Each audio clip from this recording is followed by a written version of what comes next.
and sing us the song of the piano man. Sing us a song tonight. Yes, we're all in the mood for a melody, and you got us feeling alright. My name is Shane Rennison. I'm an owner of Poppin Kettle Korn. Today we're here at Berryville Farmers Market making fresh popcorn for the people.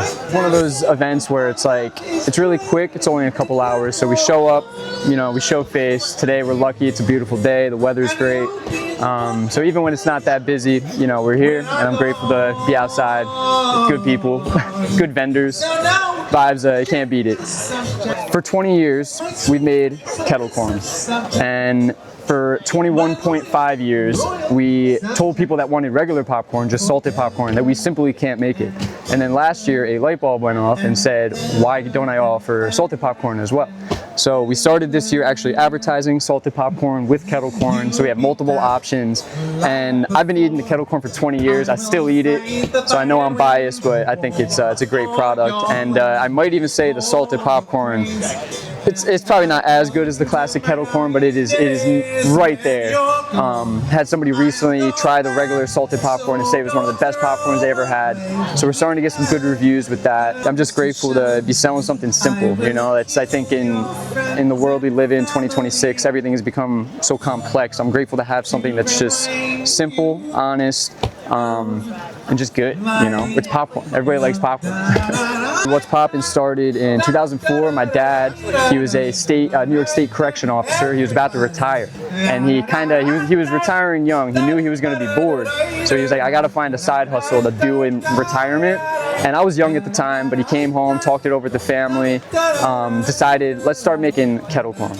That was 20 years ago. We started doing all these little street fairs. I was 6 at the time when we first started it. We had my older sister, her and I kind of grew up in the business. And during COVID is actually when I personally moved home and saw an opportunity to kind of dive back into the business and help kind of bring my parents a little bit more into the modern age with the brand. And it's been a lot of fun because it's it's personal to me. It's a family business, obviously. But like I said, it's an honest thing that I can kind of pour myself into and try to bring love into the world, one bag at a time. When I was 6, I wanted to be a professional basketball player. Remember, I broke my arm when I was 8 playing basketball, and the doctor looked at my x-ray, brought my parents in and said, do you realize based on your son's growth plate, he's going to be about 6'8" to 6'9"? So I was 9 years old thinking I was going to be signing $1 million basketball contracts. And then about 10th or 11th grade, I was about this height and realized that dream was probably not going anywhere. But I still love basketball. But it was around that time I started asking, like, what's it going to be? You know, what am I going to build a life on? And for a while, I didn't really know, but I did have this popcorn thing kind of in the background of my life. For a while, I kind of fought it. I think I took it for granted. Thought it was, my friends would be like, oh, I was the popcorn kid. Like it was a little bit hard to like identify with it. But as I matured, got older, I realized how special and valuable it was to have that. And now it's like, it's so whimsical and just fun that it's like, to say that I own a popcorn company is like, it's funny, it's honest, and it's just like in 2026, I've had worse jobs, you know what I mean? What can I get for you? I want to use some kettle bags. Kettle bag, sure. Be $5, please. Can just tap it right in the middle there. Sure. We've had some like long-standing accounts, like Bethel Woods is where a lot of people are going to know us from. We've sold popcorn at Bethel Woods for about 20 years now. Some people know us from West Point football games for years. We do all the events at Dutchess County Fairgrounds. Some people know us from there. I'm trying to bring it into a new age. My parents are older, and I think when it started with a simple idea. I don't think they ever really thought of a realistic way out. And now that they're nearing the age of retirement, I want to sort of give them an option, sort of give them the ability and the flexibility to maybe step away when they feel the time is right. So I'm moving us into commercial packaging, sealed packaging. We took out a big business plan last year to move into a commercial kitchen and start producing commercially sealed packaged bags. And it has taken up 2 years of my life so far, and a lot of paperwork for the first part of that. But now I'm at the point where it's fun, it's tangible. I get to go into the kitchen and test these production runs.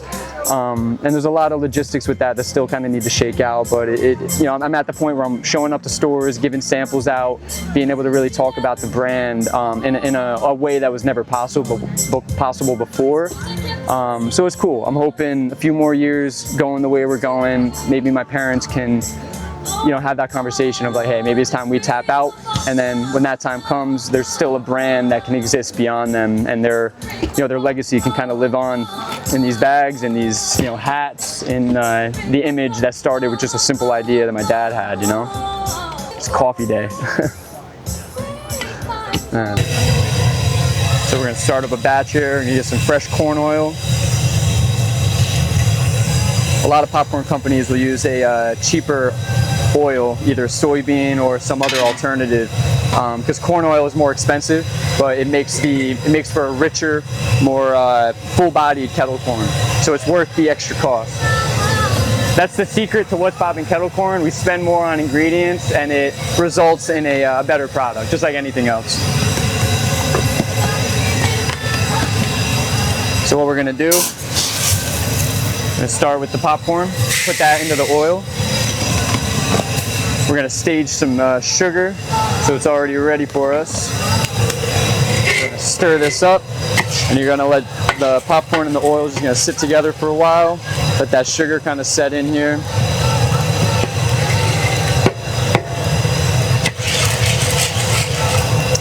And this is a personal preference, but my dad, who started this company, he's call it ego, whatever you want. I love the guy.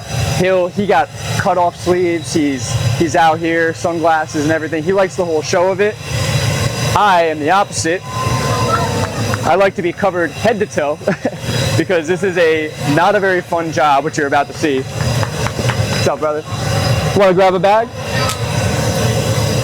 Do you want the kettle corn or the regular popcorn? The salted popcorn? Yeah. Got you. Hang on one second, I'll grab you some, all right? So we're just gonna keep that stirring here. Once that starts popping, we're gonna get the sugar on that. So we double that up. We got our popping shirt on. Get an apron too for extra coverage. It looks fun, and it is, but also a very messy job. Oily, greasy, so it's like we try to do the best we can to you know, keep things looking as good as they can while keeping myself not covered in oil. All right, so you want the salted, yeah? There you go, man. Oh, thank you. If you guys need more, let me know. Okay. Thank you, brother. More, let me know. Appreciate it. Cheers. Best thing about the markets, trading popcorn for fresh goodies like that, like fresh vegetables. Mix the sugar up. And now at high temperature, the oil, the sugar, the popcorn, it's all gonna caramelize together.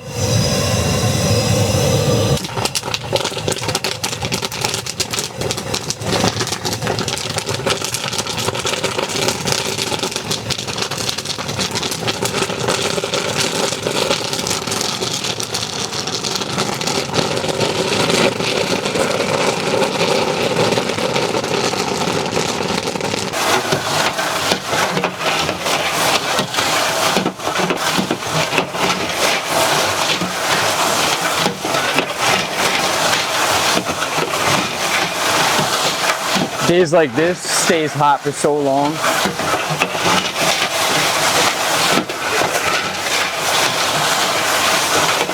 This is literally my least favorite part of this entire thing. I've been doing this right here for 20 years. So one of the perks of living in the Catskills is we get to take these kernels and feed them to the local animals. And I don't know what PETA has to say on that, but there are a lot of local Catskill animals that are very happy. They've been able to feed their kids and stuff growing up. It's become part of the local ecosystem in our neighborhood.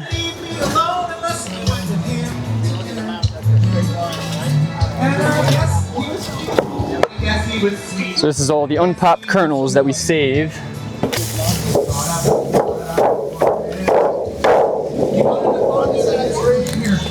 And this is the most complicated part of the day. This is why you normally have other people working with you, but when you own the company and you're awfully concerned about overhead, you try to do as much as you can on your own. And that includes lifting this table onto the kettle so that it goes into the trailer cleanly. Sounds easy. I lift it up, walk it over, and hope it lands cleanly.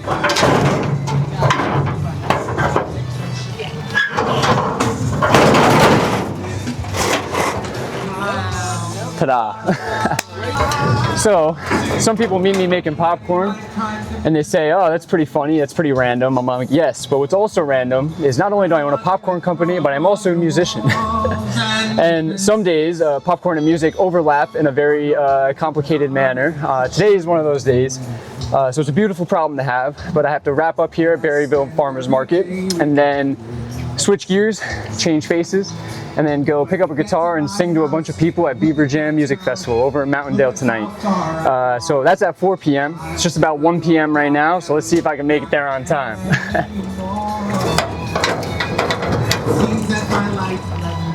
What's up, man?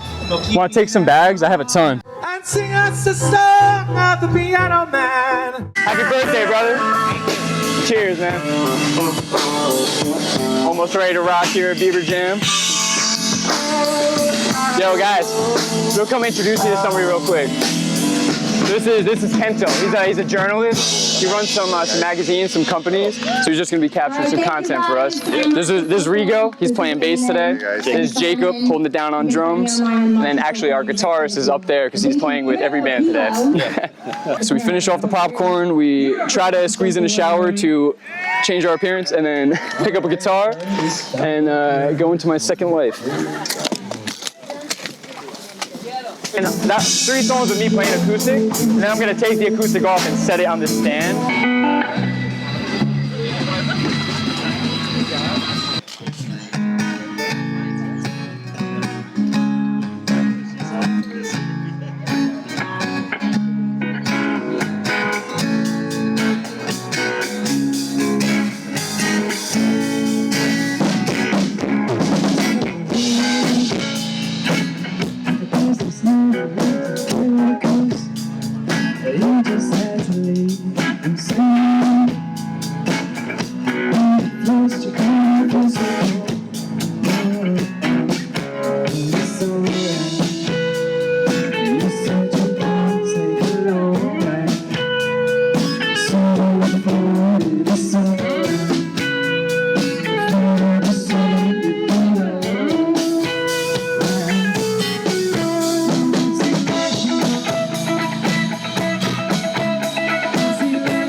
Honestly, the biggest thing for me with music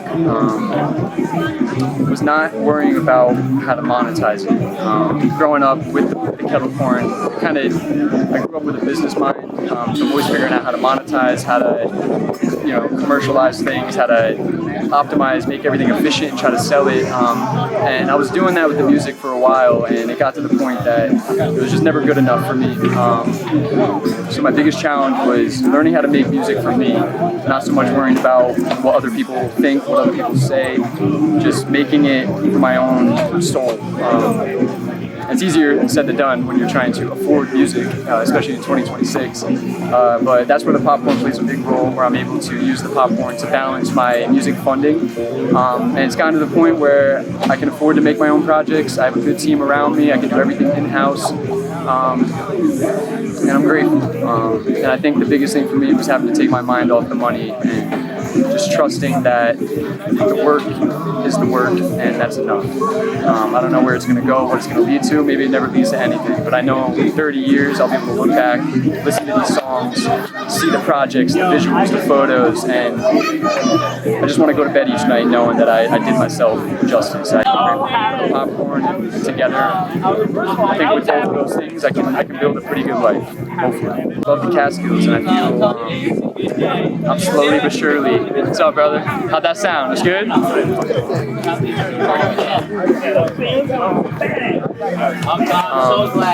be honest, I'm close to living the life of my dreams. I think the money needs to scale so that I can actually physically survive. But in terms of where my time goes into these projects and stuff, I have the workflow that ultimately I would want for myself. It's a matter of sustaining it over the course of a lifetime and not having to sacrifice the work, because of the world around you or whatever, not feeling pressured to do it. So that's my own challenge. But in terms of the life I'm living and the creative life I'm living right now, it very much feels like I'm on my way to really having that clear vision.